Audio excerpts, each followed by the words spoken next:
कौन है जो तुम्हारा रास्ता रोके? किसको मिला है ये अधिकार? उखड़ जाते हैं पर्वत के पांव जब तुम भरते हो हुंकार। धराए धरा जो असंभव को संभव करे वो विधाता है तू। और राजा धर्म से जो लड़े सारे दम से वो तेज तुझ में भरा।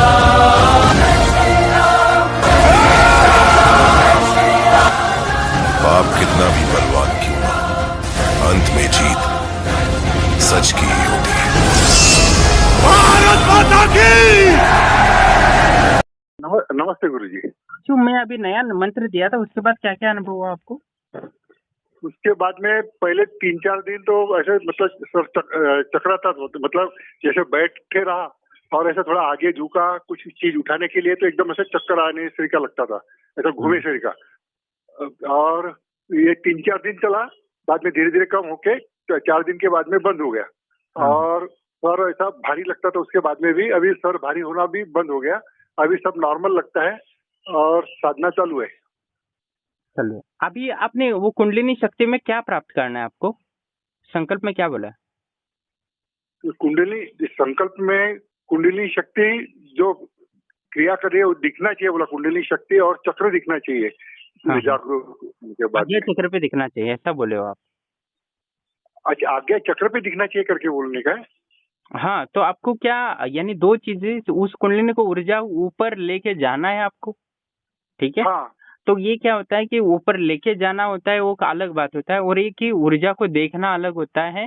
तो आप कुंडलिनी शक्ति को है ना किस ओर लेके जाना, मोक्ष को प्राप्त करना है आपको, या कोई प्रॉपर कोई सिद्धि प्राप्त करना है, अग्नि पे चलना है, पानी पे उड़ना है? आपको प्रॉपर वो बोलना पड़ेगा कि कुंडलिनी शक्ति से ये मुझे प्राप्त करना है, तभी उसका आपको रिजल्ट दिखने लगेगा। तो आपको वास्तव में अध्यात्म में आपको क्या प्राप्त करना है कि आपको शरीर से बाहर आके परलोक गमन करना है, जैसे कल मैंने एक वीडियो डाला था वैसा करना है। तो आपको प्रॉपर वो बोलना पड़ेगा कुंडलिनी शक्ति को, तो वो ऊर्जा उसी संकल्प को सिद्ध करने लेके जाएगी। तो आप बताइए आपको क्या चाहिए? नहीं देखिए सर, मुझे ये जो कुंडली शक्ति जागरूक शत चक्र भेदन करते हुए आगे बढ़ती ना, तो वो साधना पूरी करने का है, मतलब सभी चक्र जागरूक होना चाहिए और चक्र भेदन करके और समाधि की टॉप लेवल पे तक के पहुंचने का। जो चीज है कि कुंडलिनी चक्र को जागृत करके षट चक्र भेदन करके ब्रह्मरंध्र को भेदा जाता है, ठीक है? ब्रह्मरंध्र को जब भेदा जाता है तब हमारी शरीर से जो सूक्ष्म शरीर है, आत्मा है, वो मुक्त हो जाती है, और उसके बाद वो शरीर छोड़ के हमें परलोक जो ब्रह्म है उसमें विलीन होना होता है। ये प्रक्रिया है। तो आप ये प्रक्रिया ही चाहते हो कि आपको साधना करते करते ही शरीर को त्याग देना चाहते हो क्या? नहीं, साधना करते करते शरीर त्यागना नहीं है, साधना करते हुए जाने का है, बाद में ये सब अनुभव करने का है, पूरी मतलब ब्रह्मांड कितना बड़ा है, क्या है, ये सब देखने का है अपना एस्ट्रल ट्रैवल के थ्रू। और ये सब मतलब ये शक्ति है, इसका अनुभव करना है कि क्या है ये दुनिया, कैसा है, क्या है। आपको क्या करना है कि आपको ब्रह्मरंध्र और सहस्त्रार का कभी ध्यान नहीं करना है, ठीक है? अच्छा हाँ, तो उनके नीचे का ही शक्तियों का आपको दहन करना है। अभी क्या करना है आपको, जैसे मैंने आपको अभी सिर्फ मूलाधार पे ही ध्यान करने को कहा था मंत्र जप कर, ठीक है? अभी वही मैं एक बीज मंत्र दे रहा हूँ जो हमारे 6 चक्रों का है, ठीक है? अच्छा हाँ, तो आपको क्या करना है कि अभी ये आप 2 घंटे बैठ रहे हो, तो आपको क्या करना है, 10 मिनट मूलाधार पे रखना है, अगले 10 मिनट स्वादिष्टान पे ध्यान लगाना है, उसके बाद मणिपुर, बाद में अनाथ, बाद में विशुद्ध, बाद में आज्ञा चक्र। आज्ञा चक्र पे फिर से नीचे आना है, विशुद्ध पे, विशुद्ध से फिर अनाथ से फिर मणिपुर, फिर वो स्वादिष्टान, फिर मूलाधार पे आ जाना है, ठीक है? ऊर्जा को फिर ऊपर नहीं लेके जाना, क्योंकि ऊपर ब्रह्मरंध्र पे और सहस्त्रार पे ध्यान लगाओगे तो ऊर्जा ज्यादा बढ़ रही है आपकी, तो वहां ध्यान लगाओगे तो सीधे शरीर से बाहर निकल जाओगे, ठीक है? तो मृत्यु हो सकती है उससे। मृत्यु यानी शरीर से बाहर होने की प्रक्रिया स्वतः ही घटित होने लगती है। कभी कभी क्या हमें पता नहीं होता और हम वो बटन दबा देते तो लाइट वगैरह जल जाएगी ना, जब ज्वाइंट है तो वहां नहीं ध्यान लगाना। तो आपको क्या करना है, मूलाधार से फिर आज्ञा चक्र पे जाना, आज्ञा चक्र से फिर नीचे जाना है। तो 10-10 मिनट का आपको अभी प्रक्रिया करनी है, अभी एक ही चक्र पे नहीं करना है, ठीक है? मैं एक बीज मंत्र देता हूँ, उस चक्र का वो बीज मंत्र है, वो आपको आगे लगाना है, ठीक है? एक मिनट सर, ये जो बीज मंत्र दोगे वो जो अभी पहले मंत्र बताया बड़ा मंत्र, उसके साथ लगा के कि सिर्फ अलग से, मतलब ये समझा नहीं मुझे कैसा करना है।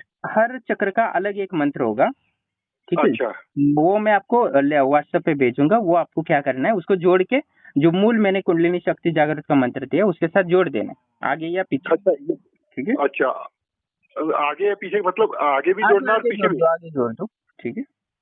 अच्छा ठीक है सर। हाँ, तो इससे क्या होगा, आपका पूर्ण जागृत हो जाएगा चक्र का, और आपके हाँ। वो अनुभव शुरू हो जाएंगे। जैसे कल एक वीडियो डाला था, आपने देखा ना? नहीं, कल का वीडियो नहीं देखा, मैं देख हाँ, लेता तो मैं। वो जैसे परलोक गमन करने की क्षमता आ गई उसमें, ठीक है। आप देख लीजिए पहले, तो आपको समझ में आ हाँ जाएगा, देख लें। ठीक है। बाकी देख मैं आपको ये भेज देता हूँ, आप ये कर लेना, ठीक है। हाँ गुरु जी नमस्ते। 10 मिनट दे दो, या आधा घंटा दे दो, ठीक है। तो आधा घंटा देखो, 3 घंटा हो जाएगा। सुबह 3 चक्रों पे, शाम को रात को 3 चक्रों का, ऐसा करो, आधा घंटा देखो। मैं जितना ज्यादा से ज्यादा होता है उतना करता। हाँ, ठीक है। तो आप ये शुरू करो तो आपको अनुभव शुरू हो जाएगा कुंडलिनी शक्ति। ओके। और एक मिनट सर, ये जो क्रूम मंत्र जो है छोटा, उसका भी जप करना है? उसको अभी छोड़ दो अभी।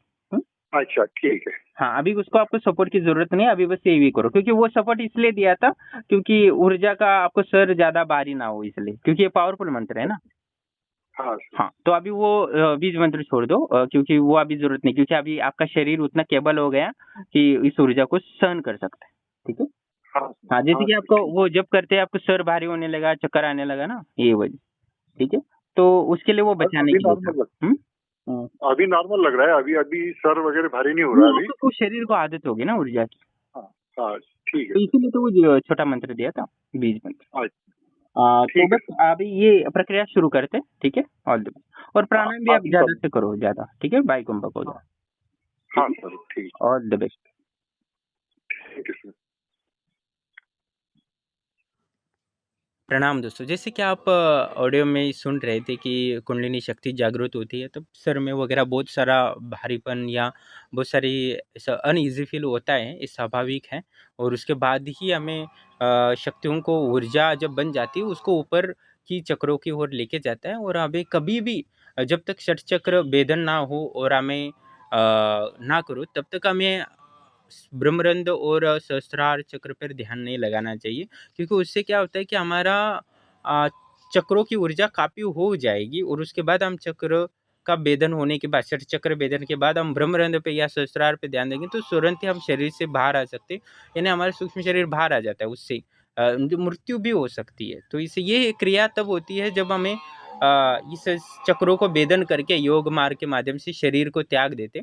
जैसे माँ भगवती जब सती थी, उन्होंने भी इसी चक्रों के माध्यम से ही शरीर त्यागा था, वो यक्ष के यज्ञ में जब, और उन्होंने ये भी संकल्प माँ धारण की थी कि मेरा शरीर तुरंत ही जल जाए।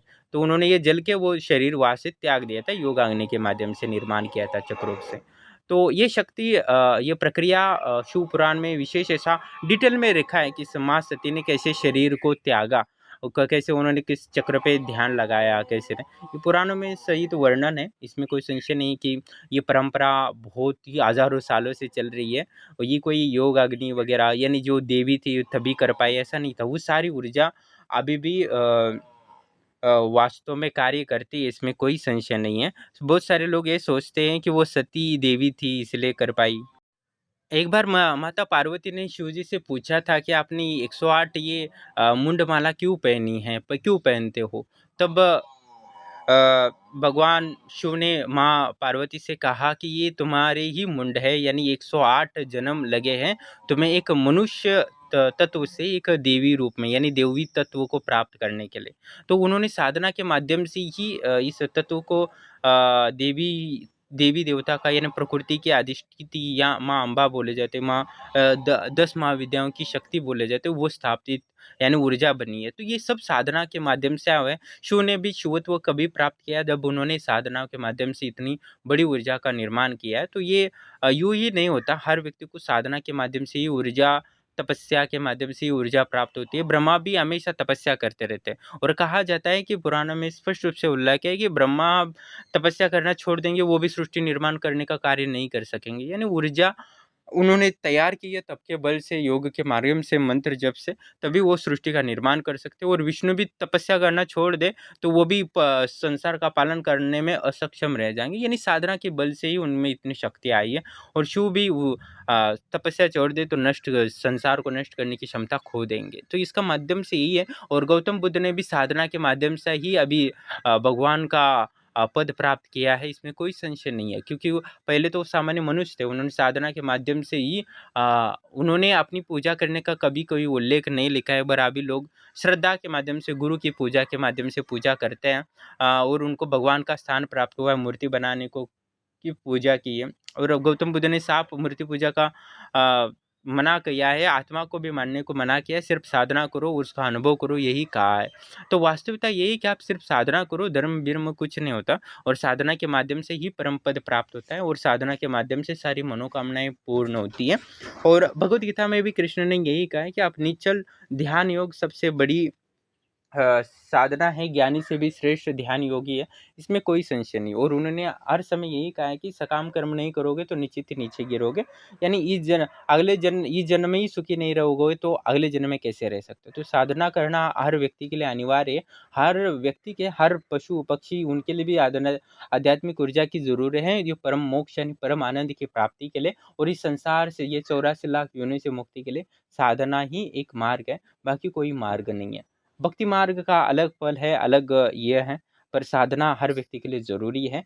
तो कहने का तात्पर्य है कि जितना समय मिलता है, 1 घंटा 2 घंटा, हम साधना के लिए देना चाहिए, जिससे कि ऊर्जा की प्राप्ति हो और अगला जन्म तो आपका सुखी हो। भले आपको मोक्ष नहीं प्राप्त करना, आपको ना सिद्धियाँ, अष्ट सिद्धियाँ प्राप्त करनी हो, पर अच्छा जीवन तो चाहिए ना, आपको स्वास्थ्य शरीर तो चाहिए ना। तो उसके लिए तो आपको शरीर के लिए आध्यात्मिक ऊर्जा की ज़रूरत है, जिससे कि डॉक्टर का खर्चा बचे, आपका स्वास्थ्य जीवन हो और लंबी उम्र जी सके। इसलिए साधना ज़रूरी है। साथ ही धन के मार्ग खुलने के लिए भी हमें मन बुद्धि का बिजनेस करना हो, जॉब करना हो, उसके लिए मन बुद्धि चाहिए। तो उस मन बुद्धि को स्ट्रांग कैसे बनाया जा सकता है?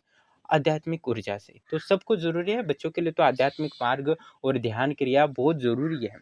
और मंत्र जाप भी बहुत ज़रूरी है। उसी ऊर्जा के माध्यम से मानसिक और शारीरिक विकास होगा तो अच्छी जॉब मिलेगी, अच्छी जॉब मिलेगी तो अच्छा जीवन होता है।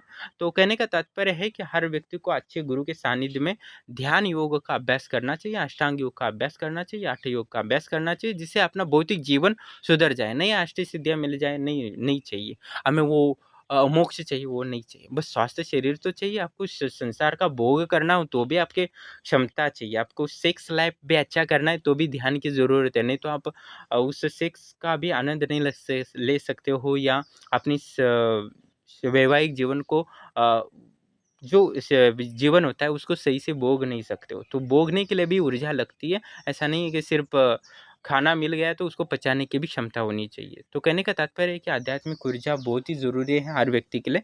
तो सही के गुरु मार्गदर्शन में साधना निश्चित रूप से करें, आधा घंटा करें, पर आपकी जीवन परिवर्तन कर देगा।